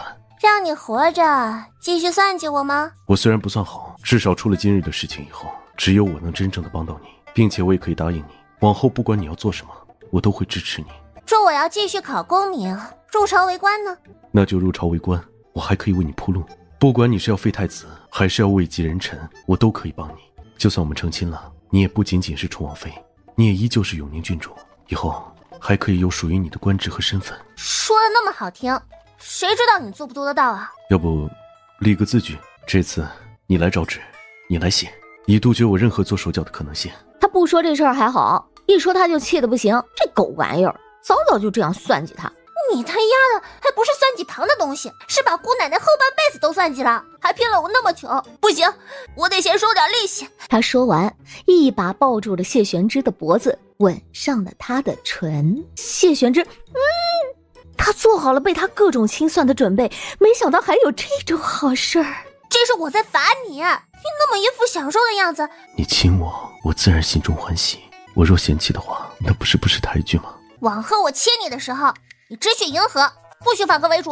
以后我要做的事情，你不许干涉。都听你的，但是如果你捅了什么大娄子，记得告诉我，我帮你扫尾。看不起谁呢？谁要你来扫尾？是我想离你近一些，帮你做点事，不是为你扫尾。谢玄之把施婉婉送到公主府时，王爷，郡主已经走远了，看不见了。谢玄之没理他。王爷，属下觉得您此时需要一面镜子。是本王脸上染了郡主的口脂吗？不是，是王爷此时笑起来的样子有点傻，有损您的战神形象。虽然本王今日心情好，但是也不耽误罚你30军棍。继位啊？为什么这么开心的时候他还要挨打呀？你站在这儿做什么？在等郡主回来啊。你有事找我？郡主真要嫁给冲王啊？是啊，托南乡大皇子的福，让我多了个如意郎君。郡主喜欢冲王吗？若不喜欢，我……打住啊！沈烨，就算我不嫁给谢玄之，至少也不会喜欢你啊。你之前说过要宠我的，可是到如今也没让我侍寝。这什么乱七八糟的呀？我说的宠你啊，是揍你啊。你若想挨揍的话，我随时可以满足你啊。沈烨在他对他动心的那一刻，他就知道他们之间大概是不会有结果。只是他沈烨心里却终究还有属于自己的私心，觉得若他努力了，或许也不是全然没有机会。只是还没等他来得及谋划，温九渊就来了，打乱了他所有的计划。左右谢玄之也活不了多久了，我顶多也就等个1年半载而已。等个1年半载？什么意思啊？冲王病得那么严重，就算娶了郡主，想来很多事情都做不了吧。世人只知他战神之名，以为他勇猛无双，却不知他金玉其外，败絮其中。我觉得若是他有些事情做不好的话，亦愿意代劳。施婉婉，我这狗东西不管是身体还是语言都带了太多的性暗示，简直就是不要脸。沈烨，姑奶奶瞧着你是想死吧？你赶紧把你脑子里的那些黄色废料给姑奶奶废掉，再敢说这些有的没的，姑奶奶就弄死你！南乡的这些狗屁探子就没有节操，不对，是他见过的这些狗屁南乡人，一个比一个招人讨厌。今夜，礼部的官员在长欢阁设宴宴请温九渊。郡主，你让南乡的探子去揍南乡的皇子，这事儿合理吗？温九渊把他逼到这一步，不揍他一顿，难消他心头之气。你不是说看他不顺眼，你效忠的不是武殿下，这些探子效忠的是你吗？左右都不是一个阵营的人，在南乡你不敢揍他，到了大唐还有我顶在前面，你怕什么呀？郡主说的是，我现在就去叫人。施尚书费这么大的力气将我请到长欢阁，不仅仅是让我来这里玩乐的吧？自然不是，我今日找大皇子是有事想请大皇子帮忙。施尚书是为施二小姐来的吧？大皇子心里清楚，我是不可能把晴妹嫁去南乡的。晴妹自小与我大唐太子亲厚，她是要做太子妃，将来母仪天下的。施尚书所谋甚多，在下佩服。我到大唐来的目的，施尚书想来也是知晓的。不管施尚书想让我帮你什么忙，那至少得让我达到目的吧。我今日与其说是来找大殿下帮忙，倒不如说是帮大殿下的忙。哦，说来听听。我知道大殿下这次来大唐谈护事，为表诚意，还带来了南乡特有的云仙草。云仙草是南乡特有的，几乎就没出过南乡，所以大唐这边不管是宫里的太医还是民间大夫，对云仙草的药性都不了解，在云仙草上加一点东西也不会有人知晓。你好大的胆子！家门不幸出了个逆女，托那个逆女的福，陛下对我心生芥蒂，百般为难。实不相瞒，若没有大的变动的话，我不要说更进一步了，怕是连尚书的位置都保不住。而大殿下接连2次求娶逆女不成，已经触怒了陛下。不管大殿下这一次在大唐和南乡护市这件事情上做得有多好，往后大殿下夺嫡时，他都不会帮大殿下。但是如果龙椅上的人换成是当今太子的话，那么大唐就将成为大殿下的后盾。施婉婉在床底下听到他们的这番对话时，他知道施梅尘十分狠毒，他却没有想到施梅尘的胆子竟这么大，竟敢对乾元帝下手。仔细一想，这确实是极好的机会。乾元帝患头疾多年，云仙草作为南乡特有且极为稀少的药草，大唐的太医们并不了解这种草的药性，是最好下手的机会。施尚书怎么就笃定我会帮你这个忙呢？那是因为我知道大皇子和我是同道中人，再者就是我方才已经说了，这事儿若是成了，整个大唐都将是大殿下的后盾。施尚书胆色过人呐，富贵险中求。我喜欢施尚书的性子。合作愉快。合作愉快。床底下无人收拾，有灰尘落下，往施婉婉的鼻子里钻。施婉婉只觉得鼻子痒得不行，她实在是控制不住，打了一个喷嚏。施梅尘和温九渊交换了一个眼神儿。哎呀，阁下躲在床底下这么小的地方，不觉得闷得慌吗？他的话才说完，就听到一声巨响，浓烟滚起，瞬间铺满了整间屋子。在施婉婉爬出来的那一刻，施梅尘此时也隔着浓烟看清了他的模样，他的面色十分难看。只是今日施婉婉听到了他的大秘密，他是无论如何也不能让他活着离开长欢阁的。大殿下，好巧啊，我们又见面了。你什么时候下的毒？就是那个鞭炮炸开的时候啊。哦，对了，那时我爹也在，他应该也中毒了。不过你近距离接触了，所以你中毒比较深。大殿下这表情看起来不太相信我啊，要不你去找个你信得过的大夫给你把个脉。从走出来到现在，殿下身上的毒扩散得非常快，属下方才给殿下服下的解毒丸是能解很多毒，但若是那毒太过特殊的话就解不了。眼下看来那毒实在是太过特殊了，属下的解毒丸没有用。要你何用？哎呀，大殿下的毒发作的还挺快的嘛。哎呦，别太激动，也别太生气，激动和生气都会加剧毒发的速度的。郡主真是个妙人啊！要不你再好好考虑一下嫁给我的事情，只要你愿意嫁给我，帮我登上南乡的地位，你就是南乡的皇后。若说他之前想要娶她，只是觉得她长得貌美，又深受乾元帝的宠爱，能给他带来大把的好处的话，那现在他就是真的想娶她了。花娘，我们的人还能拖多久？最多一盏茶的时间。一盏茶的时间足够了，为防他们从其他地方逃出来，把整座偿还阁都烧了吧。花娘应了一声，打了一个手势，立即便有人朝楼里射出火箭。只是转眼的功夫，四下一片火海。怎么好端端的着火了？还能怎么着？当然是你的合作伙伴要杀人灭口啊！如今你和我在一起，当然就要一起杀啊！他敢？这世上就没有他不敢做的事，他连自己的亲生女儿都杀，更何况是你呀！温九渊不太能接受这个事实，就在这一刻钟前，施梅尘还找他商议合作之事，转眼就要放火烧死他。施梅尘，你这个王八蛋！郡主，他该死！我知道他该死，但是他就算是要死，也不能死在大堂啊！他来大唐商议护市之事，若是死在大唐，那么不但护市会谈崩，两国还会交战呢。他与温九渊之间的积怨已深，彼此都恨不得往对方的心口插上几刀。他知道这是杀温九渊最好的机会，但是若是从大局考虑的话，温九渊此时确实不能死。既然我们现在出不去，那就给施梅尘表演个节目呗。啊？怎么表演？我让你带的唢呐你带了吗？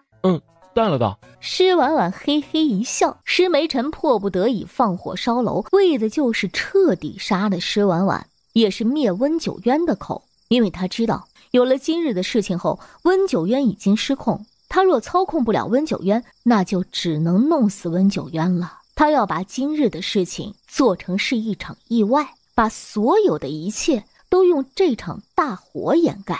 也是在这一刻，一声极为嘹亮的唢呐声响彻火海，声音哀怨无比，是哭坟的曲调。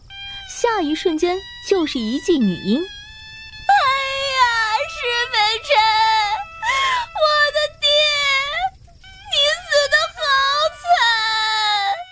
施梅尘，我的爹，你身中剧毒，肋下疼，直接发给郡皇权，你幼年丧父命途苦，中年丧妻惨兮兮，今日苦毒食子要杀女，不出3日必丧命。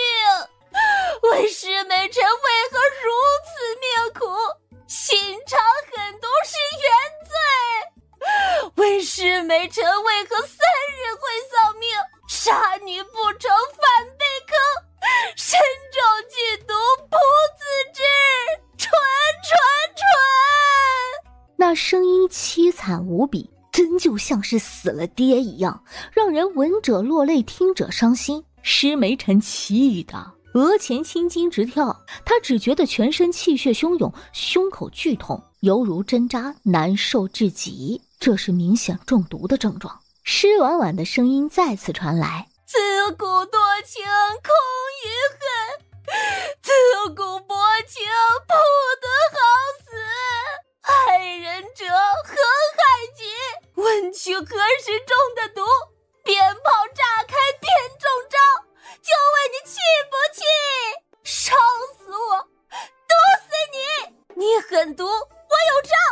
父女相残何时了？我死，你也死。黄泉路上不孤单。施梅尘之前就知道施婉婉很会气人，但是他现在才发现，他之前气人的那些话和今日比起来都上不得台面。温九渊不知道自己中的毒有多厉害，他却是知道的。这毒来得猛烈，他解不了。今日若是施婉婉死了，他必定会毒发身亡。我还没死呢，你要哭坟还是再等等吧。你为自己谋了条生路，让他们把剑收了，把我那个好女儿放出来。本宫还真是小看了石尚书，今日只是个误会，改日我再亲自向大殿下赔罪。婉婉可真是我的好女儿啊！我也觉得我挺好的，别的不说，至少比施晴妹要好。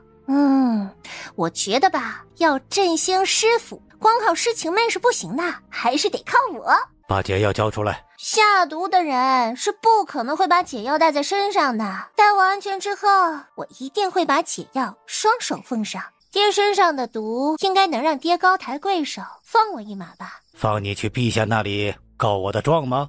你们还没做的事，我一无人证，二无误者，光凭一张嘴还不能让舅舅信我呢。哼，也是。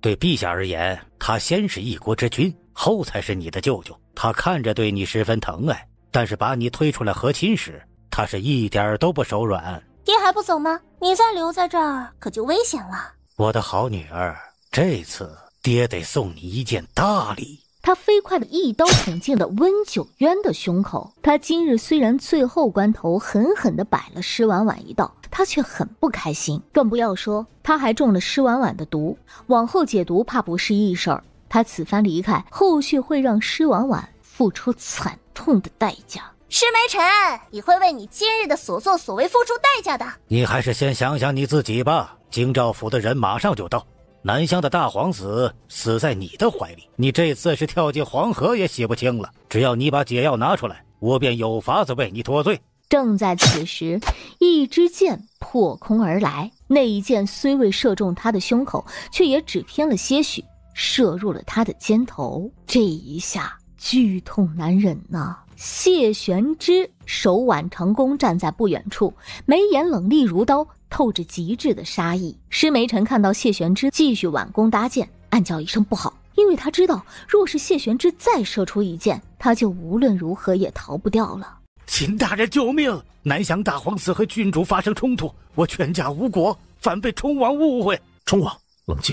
他清楚地知道，施梅尘顶着户部尚书的官职，谢玄之若是当众杀了他，将引发一系列的后果。今日下官需要跟你们核对一下口供，还请你们配合一下。他说完，立即叫来2个差役，抬来担架，把温九渊抬了起来。你怎么样？我没事。你好好休息一下，余下的事情我来处理。你之前没有依靠的人，万事都需要自己撑着。如今你有我了，便不需要事事自己来处理。你怎么处理啊？有我在，施梅尘这一次入了京兆府的大牢，他便再也别想出去了。真的假的？施梅尘很狡猾的。把假的2字去掉，再换上肯定的语气。男人在自己女人面前许诺的事，哪怕再难也会做到。施婉婉轻笑了一声，觉得有这么一个未婚夫好像也不错。笑什么呀？也没什么，我只是觉得你还不错，我有点喜欢你了。只是有点喜欢吗？这话不能对你如实说，我怕说多了你骄傲，以后会仗着我喜欢你欺负我。既然你这么喜欢我，不如我们来商议一下婚期。王爷的聘礼单子都还没有列出来，就来与我商议婚期。聘礼单子？婉婉是不是忘了婚书上的内容了？全京城都知道，本王已扮作王府的聘礼，迎娶永宁郡主，这事儿都在京兆府做了报备，郡主这边忘了？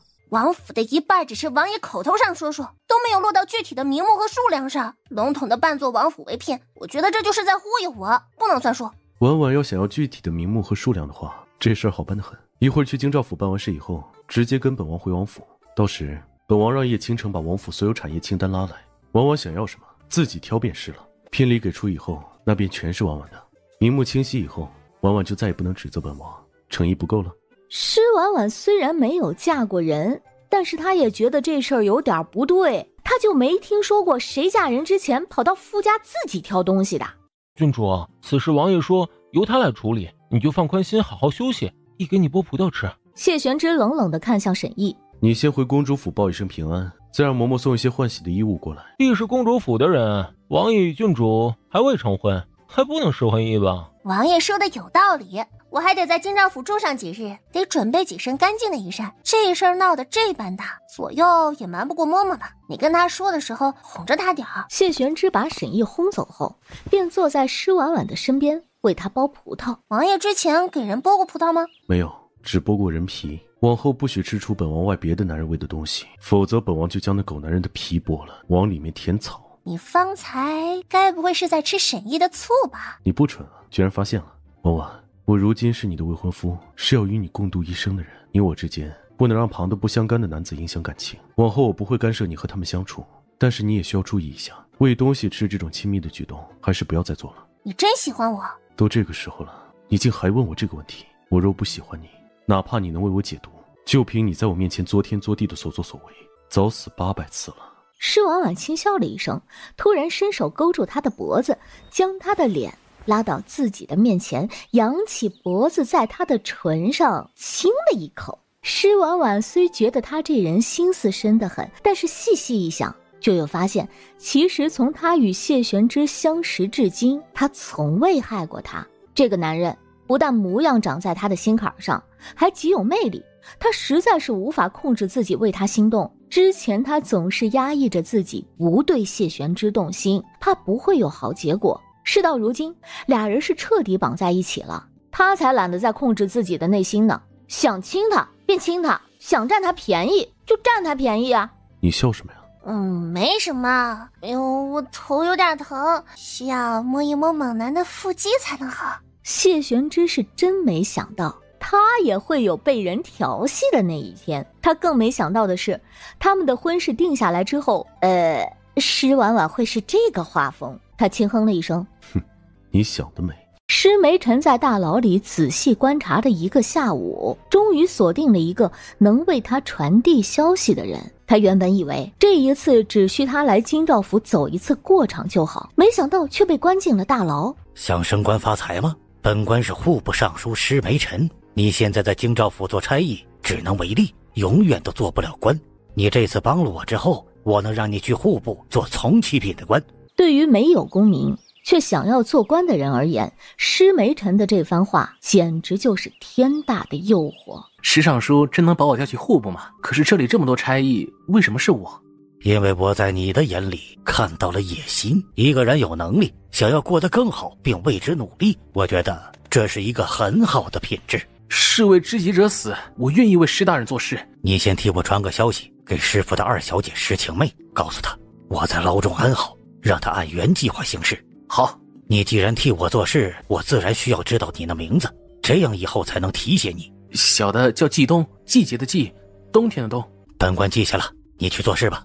王爷，属下已经让施梅尘注意到了。你先替他做几件事，取得他的信任，本王会想办法把他逼入绝境，逼出他的幕后之人。好，王爷让我扮成季冬潜入京兆府的大牢后，怎么能确定施梅尘一定会找我？这事儿很简单，施梅尘这个人自视极高，还野心勃勃，能入他的眼的人必定也需要这方面的特质，且他一直觉得这一类型的人最好拿捏，很容易为他所用。所以你进到大牢之后，只要表现得心机深一点，一双眼睛又不太安分，他自然就会注意到你。本王已经观察施梅尘1年，对他算是有几分了解。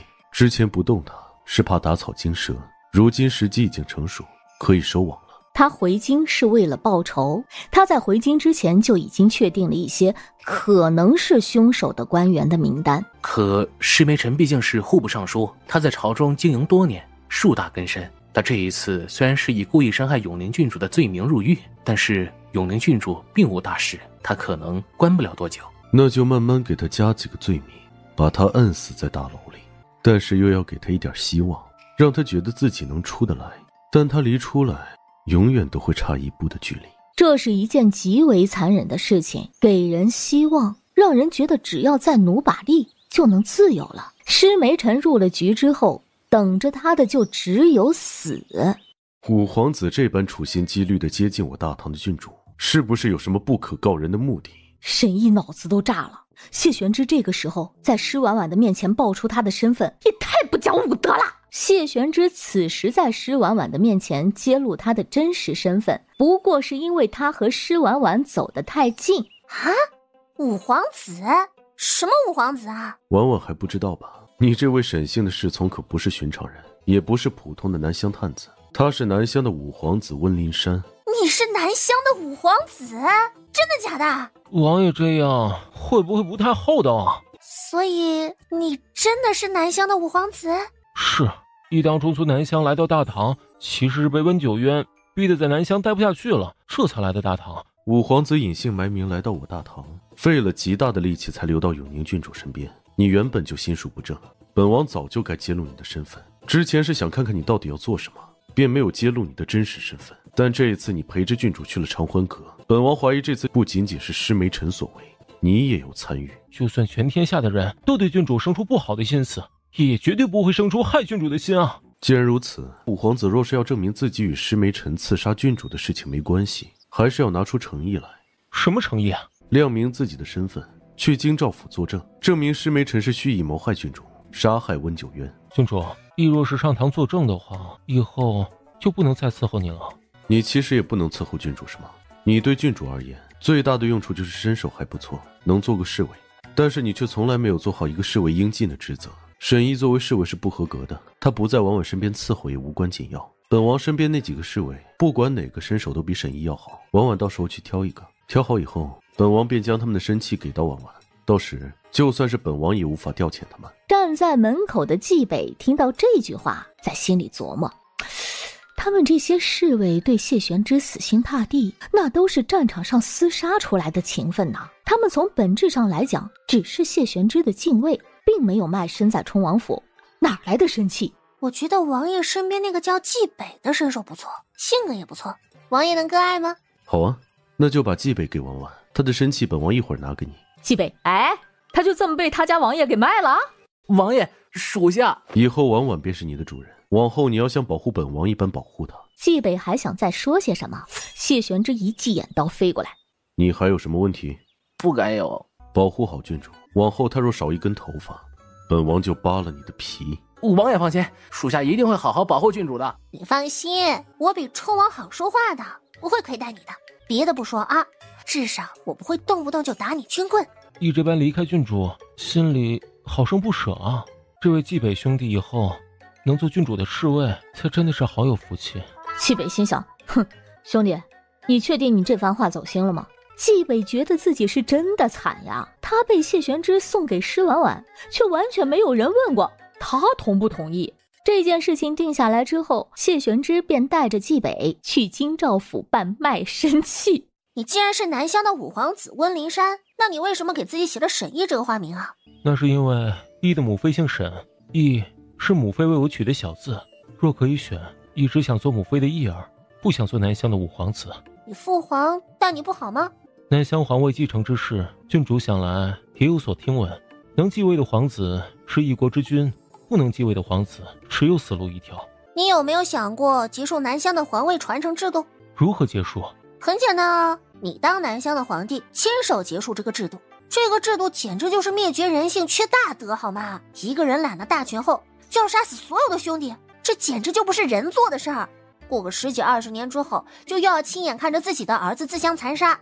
我实在是想不明白，是哪个二傻子想出来这种法子啊？义不想做南乡的皇帝。这种话你骗骗别人就好了，却骗不了我。你若真不想做南乡皇帝的话，就不会跑到大唐来，也不会收有南乡的探子。让我来猜一下，你在南乡虽然没有强劲的母族，但是你很得南乡皇帝的宠爱，在南乡的文武百官中还有一群支持你的人。你虽然迫不得已来了大唐，但是这也只是缓兵之计，你一定还有后招。真是什么都瞒不过郡主。太子驾到！你也太不懂事了，居然当堂状告自己的父亲。我大唐以孝治国，你这般行事实在是有违我大唐的礼制。本宫命令你现在就撤诉。太子殿下懂律法吗？略懂。既然太子对律法只是略懂，那今日便听听秦府尹是如何依律断案的。言下之意就是不懂就闭嘴，别在那里瞎逼逼。赵仲泽的脸涨得通红，他自小被立为太子，还从来没有人敢在他的面前这般说话。偏谢玄之的气场太过强大，乾元帝对谢玄之十分尊重，赵仲泽就算是再不服，也只能忍着。升堂，堂下何人？堂下永宁郡主施婉婉状告当朝驸马施梅臣谋杀妻女。你可有证据？施梅臣刺杀我之时，有目击证人。传证人。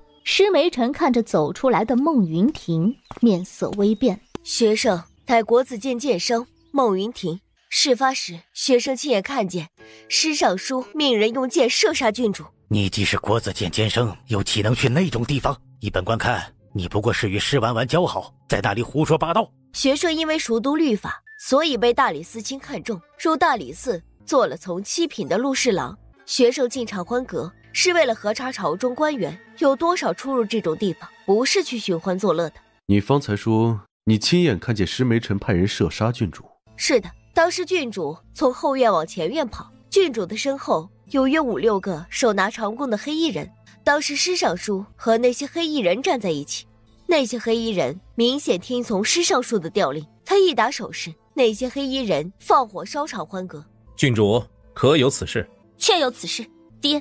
就算你想要杀了我，我也一直顾念你的面子，没有说出这件事来。我一直渴望能得到你的关心，哪怕被你重伤，也想要维护你的脸面。可是你却从来都没有把我当成是你的女儿，你如此狠毒，如此不顾人伦，不配做我的父亲。从今日起，你不再是我的父亲，你我恩断义绝。孟云婷都帮施婉婉把气氛烘托到这里了，她自然要和施梅尘断绝父女关系了。只要断绝父女关系了，后面的事情才好做。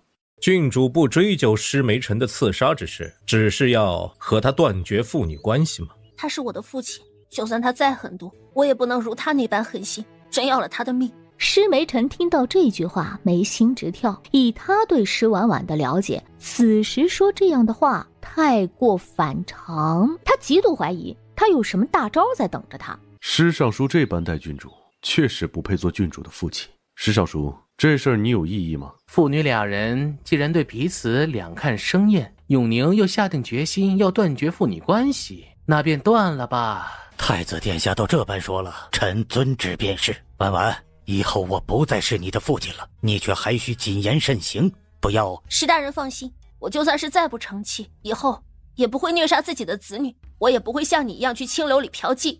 施梅尘气死了，他原本还想再展露一点作为父亲的仁慈的，再抹黑一下施婉婉的，刷一点存在感，没想到施婉婉是一点面子都不给他。郡主不追究他的罪行，只要求断绝父女关系，本官现在就让人去办文书。施婉婉的唇角微微上扬，文书一出来，他们不再是父女，后面不管他要怎么对付施梅尘，那都不再受所谓的孝道约束。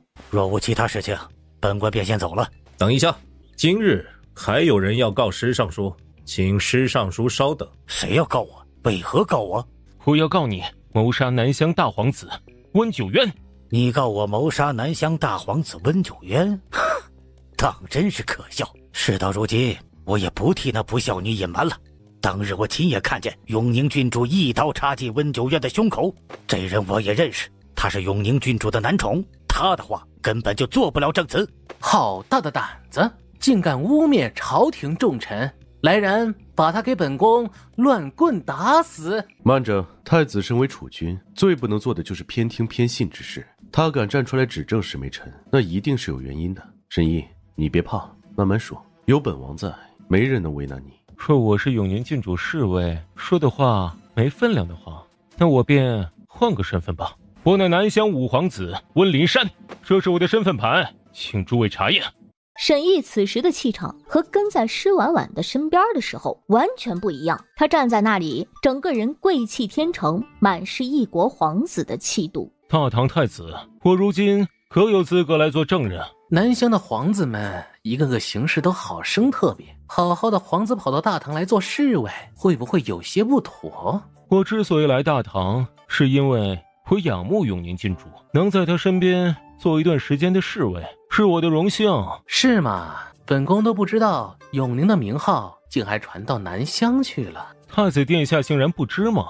我还以为是太子殿下知道永宁郡主是全天下最好的女子。谢玄之也在心里狂骂沈毅不要脸，逮着一个机会就在施婉婉的面前刷存在感。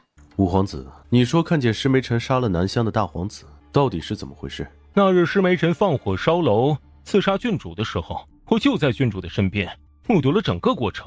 他发现杀不了郡主后，便打算嫁祸给郡主，因为他们有求婚的恩怨，他想给他们弄成互相残杀的局面。施梅尘一刀刺进了我大哥的胸口，若不是我大哥天生心脏长在右边，当时怕是就已经死了。依着我朝律法第225条，破坏邦交等同于叛国，当诛9族。你和我断绝父女关系，就是为了这一刻吧？施尚书怎么能这么想我？毕竟我之前都没说你刺杀南乡大皇子的事儿，这事事关邦交，我就算是再瞒，我也没有办法替你瞒呐。毕竟你刺杀南乡大皇子的时候，恰好被五皇子看到，这是铁证啊！我此时只能在秦大人的面前为你求情，毕竟你我做了多年的父女，你若死了，我会伤心的。施梅尘听到这话，只恨不得把他的嘴撕烂，这是典型的害了他，还在那里装好人呢。今日的事情就是他预谋好的。南乡的皇子险些惨死在大唐，此事还请大唐给个说法。这件事情是不是有什么误会？我亲眼所见，能有什么误会？我在大唐待了一段时间，知道太子殿下与施梅臣的私交甚好。太子殿下贵为一国太子，该不会徇私情吧？施梅臣当街虐杀一国郡主，刺杀南乡皇子，若犯下这样的大罪都不被处罚的话，那么护市之事免谈，南乡势必要找大唐的皇帝要个说法。本王觉得五皇子的话很有道理，若有人敢伤我大唐皇子，还对我大唐皇子出言侮辱的话，本王必让那国亡国。本王知太子殿下老成持重，最是公正，想来能给南乡五皇子一个说法。赵仲则有一种被人架在火上烤的感觉。施梅臣做出这种事情，本宫自当严惩他。来人，将他押下去，打入死牢。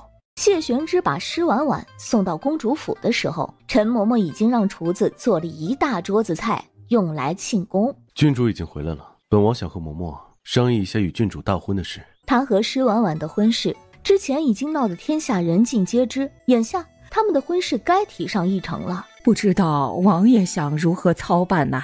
本王成亲自当大办，本王会通知礼部，所有章程就依大唐亲王迎娶亲王妃的规格来操办。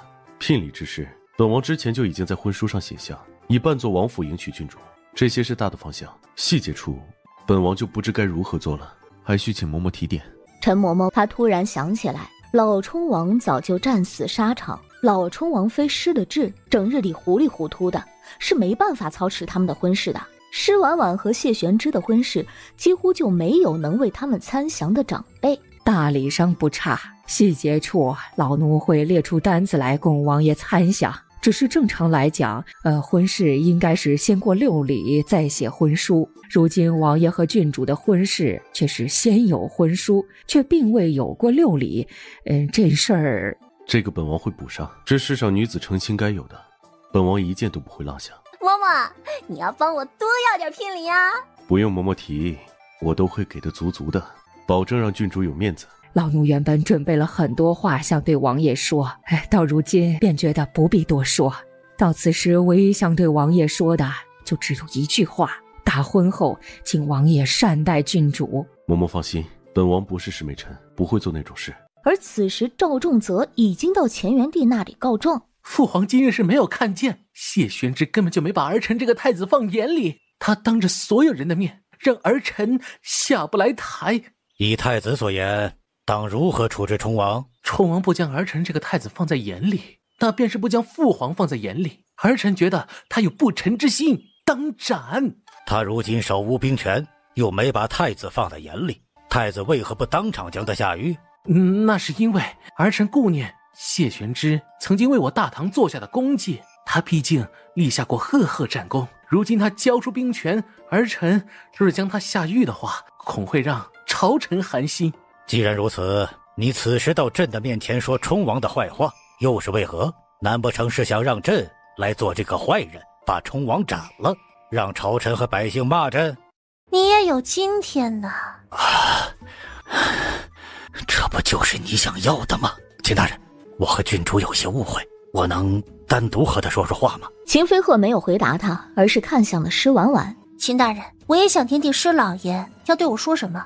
好，那郡主慢慢聊。他离开后，施婉婉一双满是嘲讽的眼睛定定地看着施梅臣。是我轻敌了，也是我大意了，我真是没想到沈毅会是南乡的皇子。你没想到的事情多着呢。你此时把我留下来，是想要找我要解药吧？你想用什么法子说服我？我知道你恨我入骨，正常情况下你是不可能把解药给我的，因为你想看着我生不如死，看我最狼狈的模样。是的，我之所以会答应留下来，就是想多看看你像条全身烂光、将死未死的狗样子。别说呀，看着挺爽的呀，把我这些年来积攒的怨气散了不少呢。给我解药，我告诉你一个秘密，你应该早就知道我不是你的亲生父亲，你就不想知道你父亲是谁吗？不想知道抛弃我娘的男人肯定不是什么好东西。你真以为乾元帝对你很好吗？若真的好，这些年来就不会对你不闻不问，审讯的时候就不会放太子过来救我。对他来讲，你不过是一枚棋子，是他用来引你父亲现身的棋子。乾元帝当年杀了你父亲后，原本是想杀了你，斩草除根的。后面乾元帝发现他还活着，就改变了主意。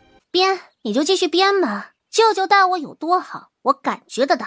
如果我没有猜错的话，太子之所以会来，是因为你做了手脚。你此时跟我说这些，不过是想要骗走解药，那不如让我来猜一猜。你都这副样子了，已经必死无疑了，却还在处心积虑地找解药，那就只能证明一件事情，你觉得自己不会死，你有离开大牢活下来的法子。施梅辰的眉心跳了跳，施婉婉比他想象中的要聪明得多。哎呀，我现在有点好奇了，你都落到如今的境地了，你凭什么如此笃定你能活下来啊？你真的像极了你父亲。他若知道你的存在，他估计真的会杀回京城。施梅辰，你是挺聪明的，但是我也不傻。你如果再说不出点有用的信息，就算是想诓我，也诓不住啊。你会停下来听我说话，就表示你对我说的事情感兴趣。你既然感兴趣，不如听我把这个故事讲完。行啊，那我来听你讲个故事。长平长公主身份高贵无比，是京城所有少年心尖尖上的人，只是全京城的少年没有一个能入她的眼，直到那人的出现，夺走了她所有的目光，拖着她坠入了爱河。只是她的来历太不寻常，她姐姐长平长公主原本就心思不纯，当长公主发现她的真实身份后，两人便是你死我活的局面。原本相爱的恋人瞬间就成了仇人，而在两人闹翻之前，长公主已经对外宣布了她的婚讯，所以就被你捡了这个便宜。你若硬是要这么说的话，也不是不行。你不过是个喜当爹的替代品而已，不知道你哪里来的得意。你知道什么？当时整个京城的少年都恨不得做他的驸马，我能从这些人中间胜出，足以证明我的能力。哼，你这是还骄傲上了，当真是可笑。我娘从来就没有喜欢过你，你们成亲之后，你若真心待她，未必不能有个结果。但是你和她成亲之后，你对她只有算计。我承认，我们成亲的事情是我算计了她，但那时的我是真的喜欢她，我为她掏心掏肺，愿意为她做一切的事情。可是她心里从来就没有我。哎，你可真是不要脸啊！你嘴里说喜欢她，转头就去睡了李氏。就你这种三心二意的狗男人，居然还敢说出这样的话，活该被我娘给阉了。他居然把这事告诉了你？我娘才没这么无聊呢。这事儿是我猜出来的。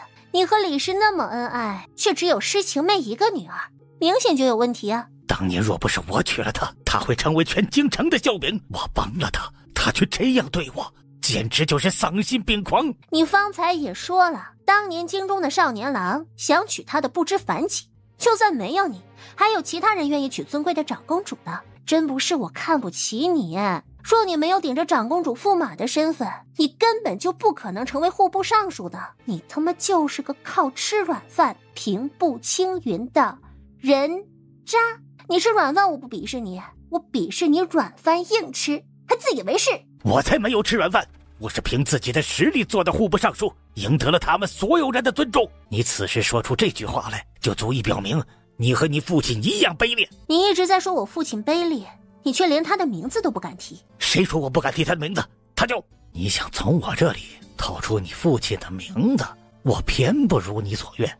我也不妨告诉你，他和你娘相识时，整个人不止身份是假的，就连名字也是假的。京中众人都称他为无尘公子，却没有人知道他的真名。乾元帝恨他入骨，却也只知他的大概身份。所以你接下来就要用他的名字作为交易筹码，让我拿出解药。你验证完之后呢，再告诉我他的名字。你有多渴望父爱，没有人比我更清楚。你之所以会对我的态度大变，不过是你知道我不是你的亲生父亲。施婉婉没想到他是这么理解他对他态度的转变的，从某种程度来讲，还真可以这么理解。你今日说了那么多，不过是想激起我对我父亲身份的好奇。只要我对他的身份生出好奇，去查他的事，必定就会引起舅舅的警觉。到那个时候，舅舅可能就真的会对我下手。你想借舅舅的手杀我，哼，我偏不上你的当。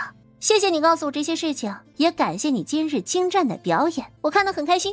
下次呢，请继续。施梅尘听到施婉婉的这句话时，他当场差点就炸了毛。他以为他已经把施婉婉的情绪拽了进来，让他为他亲生父亲的事情纠结，让他掉进他的陷阱里。结果施婉婉全程都把他当猴戏看。他是你父亲，你对他一点都不好奇吗？他顶多算是我血缘上的父亲，自我出生后从未见过他，他也从未对我有过一丝一毫的关心。我娘呢，也从未在我面前提过他，有他没他，我都长这么大了。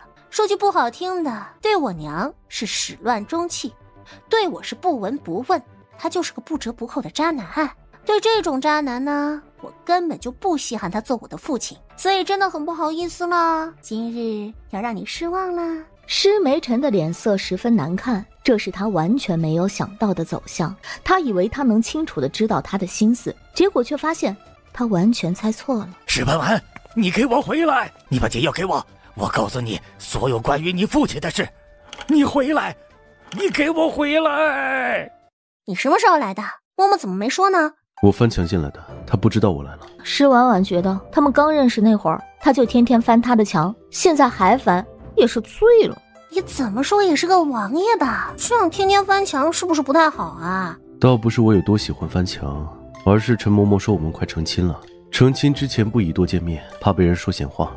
我今日进宫见陛下了，他的意思是等你秋闱考完以后，我们再成亲。陛下还让我给你带句话，你这次若考不中解元，我们的婚事就再延后1年，你什么时候考中解元，我们就什么时候成亲。你觉得我是考解元的料吗？这世上的事情从来就没有绝对，就比如说我在遇到你之前，我就没有想过我能娶你。也是。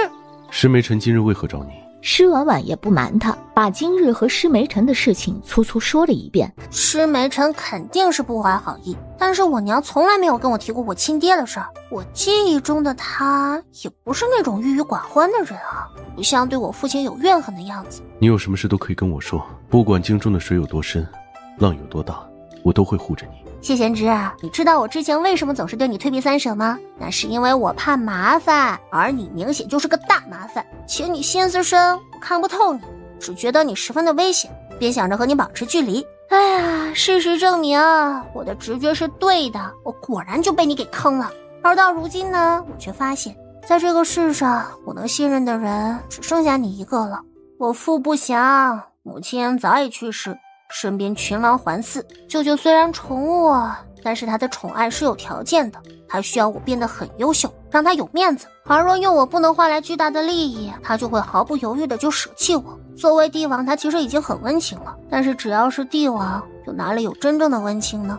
帝王们为了利益，连自己的子女都可以舍弃，更何况我也只是他的外甥女。只有你和我是一样的处境，我们大约有共同的敌人。你虽会用算计一样的方式定下我们的婚事，但是大概不会去害我。我那时算计了我们的婚事，是因为我喜欢你，而你不喜欢我。你身边有沈毅，还有个陆行止纠缠不清，我怕你嫁给他们。我承认那时我有些贪心，我不确定你能不能治好我，我也不知道我能活多久。那张婚书，我最初想的是你若治好我，我便拿出来，不管用什么法子，都得让你做我的妻子。你若是治不好我活不久的话，那就不会再拿出来了。待我死后，将整座崇王府都送给你做嫁妆。这话你当时应该对我直说的，那张婚书也算是救了我一回。但是这件事情你别以为就这么过去了啊，以后但凡你惹我不开心，我都会把这件事情翻出来算旧账。好。谢玄之今日说会永远保护我的话，我都放心里了。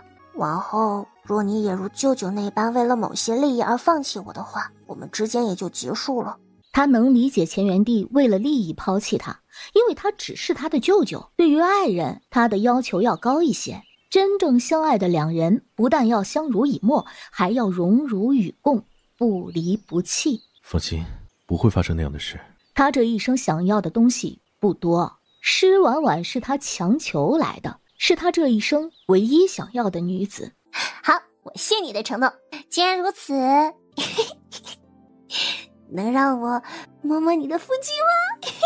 施婉婉哈哈一笑，半点都没跟他客气，伸手就是一通乱摸。谢玄之是真没想到啊，施婉婉的胆子会这么大。明明施婉婉摸过来的手不算温柔，却能轻易撩起他身体里的火。我们来学习吧。世玄之一愣，我要考解元，早日嫁给你。他是真的只管撩不管后续呀。施梅尘此时又挨过了一轮的剧痛，他发现施婉婉给他下的毒实在是太狠了，那毒真的是让他生不如死。你再帮我做最后一件事，1万两银子，否则免谈。好，1万两银子，你把这件东西送去帽儿胡同。就这样，不用找人说些什么。不用，你把这东西送过去就好，自然有人来拿。好，我会依你说的去办。银子你怎么给我？还是我上次说的那点钱庄。季东点头，拿起东西离开。只是他才走出大牢，就遇到了秦飞鹤。站住！你叫什么名字？回大人的话，属下叫季东。来人，将他拿下。他不知道这是哪里出了纰漏，但是在这种情况下，他二话不说，施展轻功就往外逃。秦飞鹤飞快地进了大牢。秦大人有何指教？你方才是不是给了什么东西给季东？季东是谁？蠢货，你被人算计了。如果我没有猜错的话，季东应该是谢玄之的人。他的手垂下，露出一块玉佩。竟是你！原来如此，你藏得可真够深的。我再给你最后一次机会，你现在的命在我的手里。我知道，但是眼下他们从我的手里拿走了那样东西。我今日若死了，那人一定能够确定几件事：晋王世子还活着，且就在京城；2，我知道晋王世子的身份；3，我的死和你有关系。你猜猜，你的身份还能保得住吗？你若用这件事情来要挟我的话，你今日必死。你之前或许可能想过要救我，但当你在我的面前暴露你的真实身份时，你就已经想要杀我灭口了。左右我都得死，还不如拉个垫背的。我相信不用多久，你就能来陪我。晋王世子果然还活着，且就在京城，这事真是越来越有意思了。他好大的胆子，竟还在京城。他还真是把最危险的地方，就是最安全的地方这件事情给玩明白了。你再把你出来后遇到秦飞鹤的事也详细说一遍。季东便将他出来后的细节一一说了。我至今都没有想明白，我今日绝对没有露出任何破绽，他是怎么发现我不是真的季东的？是你行礼的时候出现了破绽。秦飞鹤是一个非常注重细节的人，他在京兆府里定的规矩是，在京兆府里办差事，万事以差事为先，可免虚礼。你当时虽然已经下职，但还在京兆府中，可不向他行礼。但你行礼了，他便注意到你。他是那么注意细节的一个人，立刻就能发现不对。再则你当时终究心虚，哪怕面上装的再像，细微处也还是会有破绽。他就更加确定你不是季东，也是你反应快，立刻逃走。否则的话，他已经把你擒住了。是属下小看了秦飞鹤了，我还要去帽儿胡同吗？去，本王费了那么大力气，才从石梅尘手里把这样东西调出来，确认他最后的救星是晋王世子。如今已经走到这一步，本王也挺想知道晋王世子是谁。